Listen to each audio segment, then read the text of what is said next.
Good morning. I'm up early. My favorite time of the year, wintertime in Florida.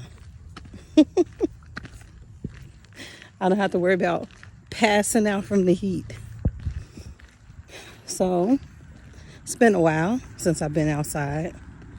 I'm gonna do maybe 3 miles since I'm gonna be on my feet today volunteering. Don't wanna, do too much and they gotta stand. But just want to say good morning. Early bird gets the worm.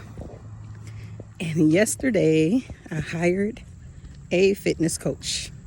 Actually the wife. The wife of the husband that trained me over the summer. All right. Well, I'm gonna have her for 2 months and I can't wait. Have a great day.